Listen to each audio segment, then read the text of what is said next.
There's nothing broken in my brain. I know. Mélange de mélancolie et de thriller fantastique sorti en 2001, Donnie Darko est le premier long métrage de Richard Kelly qui, à seulement 26 ans, nous propose un film complexe, laissant encore aujourd'hui le spectateur avide de réponses.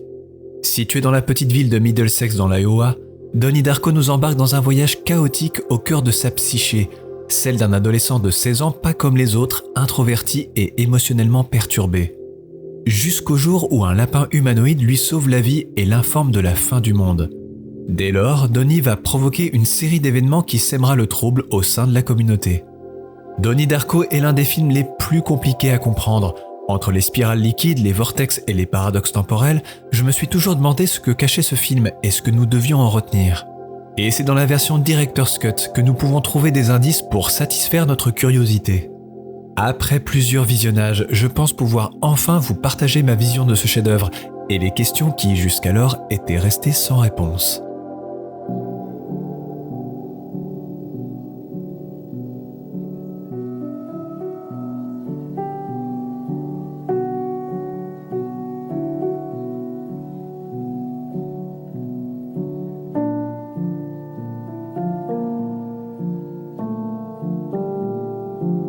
Avant toute chose, je dois vous avertir que cette vidéo contient des spoilers et qu'il est nécessaire d'avoir vu Donnie Darko pour suivre cette théorie.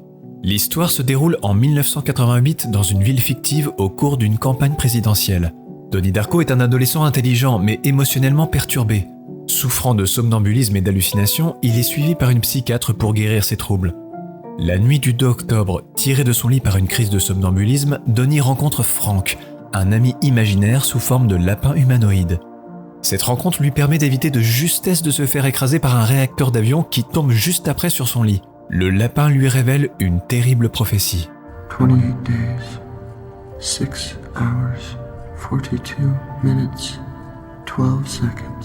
Poussé par Frank, Donnie entreprend alors une série d'actions étranges voire inquiétantes dans un but obscur. L'une de ces actions est l'inondation de son école, ce qui lui permet de rencontrer Gretchen Ross, une nouvelle camarade de classe. Intéressé par le voyage dans le temps, Donnie explore ce sujet avec son professeur de sciences et découvre un livre écrit par une recluse centenaire surnommée Grand-mère la mort. Alors qu'il accompagne Gretchen au cinéma, Frank apparaît à Donnie et lui demande d'incendier la maison de Jim Cunningham, un conférencier de développement personnel. Cette action entraîne la découverte d'une triste vérité sur Cunningham et son arrestation. Plus tard, Donnie se met à voir des formes liquides sortir de la poitrine des gens, indiquant leur futur déplacement. Il suit son propre destin jusqu'à la découverte du pistolet de ses parents. Le 29 octobre, Donnie se confronte aux deux tyrans de l'école, Seth Devlin et Ricky Danforth, dans la maison de Grand-mère la mort. Au cours de l'incident, Gretchen est tragiquement tuée par un véhicule conduit par Frank, qui porte le masque du lapin. Alors que l'heure fatidique approche, Donnie emmène Gretchen sur une colline surplombant la ville et assiste à la formation d'un portail sous forme de tornade. Le film nous remontre alors des scènes de la vie de Donnie jusqu'à celle du coucher, mais cette fois, il décide de rester dans son lit, sacrifiant sa propre vie. Au matin de l'accident du réacteur, tous les personnages se réveillent avec la même étrange sensation. Plus tard, Gretchen passe devant la maison de Donnie, échangeant un signe avec sa mère. Je me suis toujours demandé ce qui s'était réellement passé. Est-ce que Donnie avait réussi à empêcher la fin du monde ? Car Donnie n'est ni fou ni schizophrène. D'ailleurs, à la fin du film, son psychiatre lui apprend que ces pilules ne sont que des placebos. You can stop taking your medication. They're placebos, just pills made out of water. C'est en comprenant que le film se passe dans deux réalités, deux univers, que l'on peut en saisir le véritable enjeu.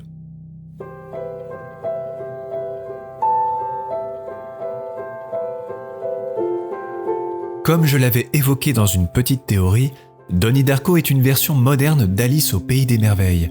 Les deux œuvres dénoncent un univers régi par des lois arbitraires, celles des adultes.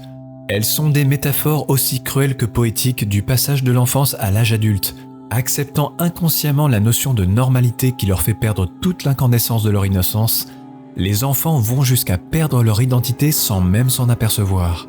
De multitudes de personnages relient les deux œuvres, et le lapin pourrait être d'ailleurs notre meilleure référence, surtout avec ses multiples apparitions cachées. Mais le plus important ici, c'est surtout ce fameux trou de verre, qui n'est ni plus ni moins que le terrier par lequel on entre pour passer dans un autre monde. Car oui, il y a bien 2 univers dans Donnie Darko. Quand se déroule un univers tangent? Les vivants près du vortex se retrouveront à l'épicentre d'un nouveau monde dangereux. Les artefacts sont le premier signe qu'un univers tangent a eu lieu. Si un artefact se produit, les vivants le recevront avec beaucoup d'intérêt et de curiosité. Les artefacts sont en métal, comme la pointe d'une flèche de l'ancienne civilisation maya ou une épée en métal du Moyen-Âge européen. Les artefacts retournés à l'univers primaire sont fréquemment liés à l'iconographie religieuse, puisque leur présence sur Terre semble défier les explications logiques. L'intervention divine est résolue comme la seule conclusion logique de la présence de l'artefact. L'univers premier, qui est altéré par un événement majeur, donne naissance à un univers tangent. La première question que nous pouvons nous poser, c'est pourquoi 2 univers et qui décide de créer ces 2 réalités? On sait peu de choses en dehors d'une information mettant en avant une divinité qui semble fatiguée par les injustices que les humains s'infligent entre eux.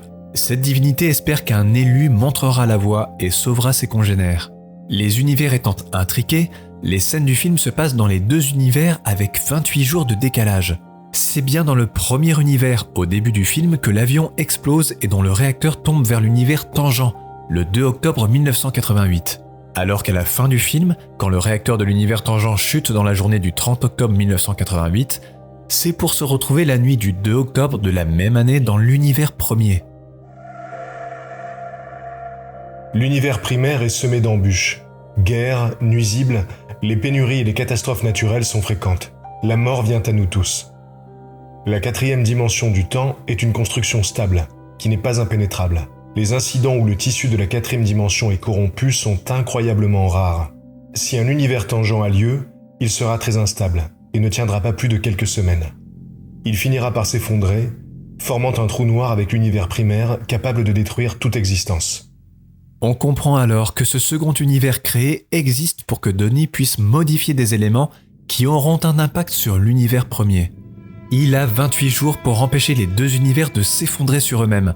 Ces 28 jours représentent bien la fameuse fin du monde annoncée par le prophète Frank.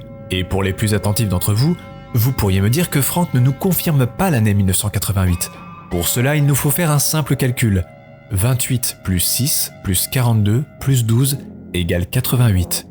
Et cette divinité dont je parlais n'hésite apparemment pas à mettre des synchronicités dans l'univers tangent, car à l'aéroport, on entend une annonce pour le vol 2806, porte 42, et celui-ci part à minuit, ce qui donne également le compte à rebours de Frank. Mais au fond, qui est Frank ? Les manipulés morts sont plus puissants que le récepteur vivant. Si une personne meurt dans la dimension tangente, elle est capable de contacter le récepteur vivant par le biais de la structure de 4e dimension. La structure de la 4e dimension est faite d'eau. Le manipulé mort tend souvent un piège au récepteur vivant afin de s'assurer que l'artefact est renvoyé en toute sécurité dans l'univers principal. Si le piège réussit, le récepteur vivant n'a d'autre choix que d'utiliser son pouvoir de 4e dimension pour renvoyer l'artefact dans l'univers principal avant que le trou noir ne s'effondre sur lui-même. Nous savons que Frank est tué par Donnie, tout comme Gretchen est tuée par Frank. Ils sont bien ces morts manipulés et représentent les guides de Donnie pour rééquilibrer les choses. Ce qui est attendu de l'élu, c'est de renvoyer l'artefact, ici représenté par le réacteur, vers l'univers premier. Et si tout est respecté, alors l'univers second disparaîtra pour laisser place à un nouvel univers premier qui reprendra au 2 octobre 1988.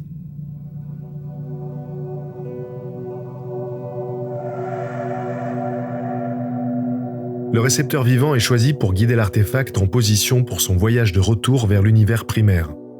Personne ne sait comment ni pourquoi un récepteur est choisi. Le récepteur vivant est souvent doté de pouvoirs de la 4e dimension. Ceci inclut une force accrue, télékinésie, contrôle mental et capacité à conjurer le feu et l'eau. Le récepteur vivant est souvent tourmenté par des rêves terrifiants, visions et hallucinations auditives pendant son séjour dans l'univers tangent. Ceux qui entourent le récepteur vivant, connu sous le nom de manipulés, vont le craindre et essayer de le détruire. En effet, plusieurs personnages, les manipulés, vont faire du tort à Donnie. D'abord la FAA, l'organisme gouvernemental américain chargé de réglementer et de superviser l'aviation civile. Leur rôle est de découvrir les causes de cet accident étrange. Ces agents spéciaux considèrent Donnie comme une menace et le suivent secrètement.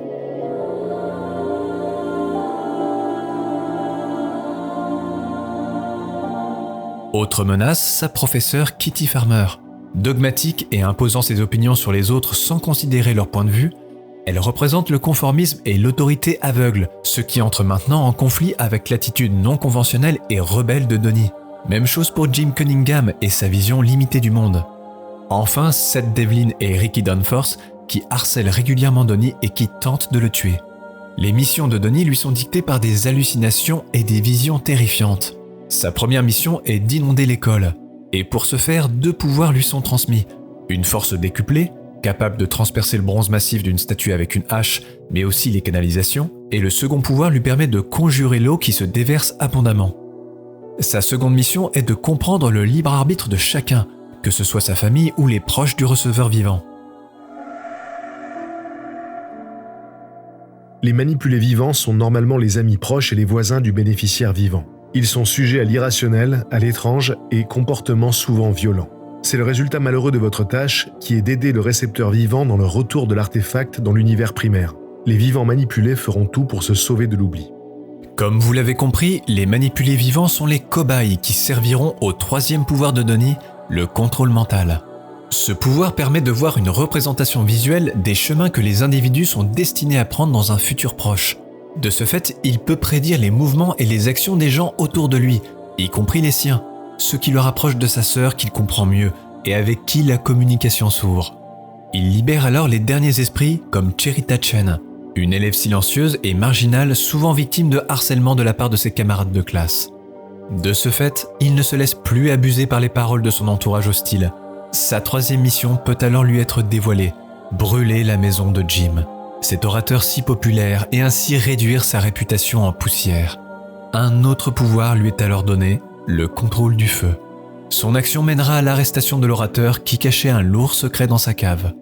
Tout suit alors le chemin indiqué par cette divinité et les guides. Il tue Frank et il ne lui reste plus qu'une mission à accomplir et un dernier pouvoir lui est donné, la télékinésie. Roberta Sparrow le prépare pour cette dernière tâche. Avec ce pouvoir, il détache le réacteur de l'avion et l'envoie dans l'autre univers, l'univers premier. Il sait que l'univers dont il fait partie va disparaître et il sait qu'il mourra dans l'autre. Mais qu'importe, il a vécu libre durant ces 28 jours, allant à l'encontre des 3 tentations que le monde dont il faisait partie condamnait, le sexe, la drogue et l'alcool. Quand les manipulés se réveillent de leur séjour dans l'univers tangent, ils seront normalement terrifiés dans les rêves en raison de l'expérience. Beaucoup ne s'en souviendront pas. Ceux qui se souviennent de la Estencia sont généralement submergés de profonds remords pour les actions compromettantes enfouies dans leurs rêves. Seule preuve physique enfouie dans l'artefact lui-même, tout ce dont ils se souviennent du monde perdu. Les mythes anciens nous disent que les guerriers mayas ont été tués par des pointes de flèches tombées d'une falaise, où il n'y avait pas de soldats, aucun ennemi qui pourrait être trouvé. Nous parlons de chevaliers médiévaux mystérieusement empalés par des épées qui n'avaient pas encore été fabriquées. Nous disons que ces choses arrivent pour une raison. La destruction est une forme de création. Détruire les codes, les règles, les faux-semblants, afin de repartir sur une nouvelle ère. Donnie a dit et fait des choses que peu auraient osé. Il s'est libéré. Il a détruit l'ordre imparfait afin de semer une graine. Cette graine, qui devient la conséquence dans le nouvel univers premier, affecte le libre arbitre et le modifie. Chacun se réveille et prend conscience de sa possible mort ou de ses actions perverses. Certains réalisent, acceptent, d'autres se rapprochent, se combattent, s'élèvent ou se questionnent, ou ont comme un sentiment de déjà-vu. La promesse de Donnie est grande, car en changeant une chose, comme le choix d'un simple parfum, celui d'une destination lointaine ou d'un chemin plutôt qu'un autre, il crée cette petite conséquence qui pour nous aura dans le temps un impact significatif. When people run in circles, it's a very, very mad world. Mad world.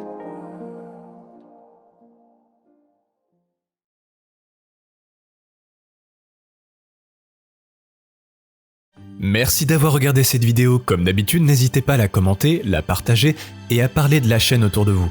Quant à moi, il ne me reste plus qu'à vous donner rendez-vous bientôt pour la prochaine théorie.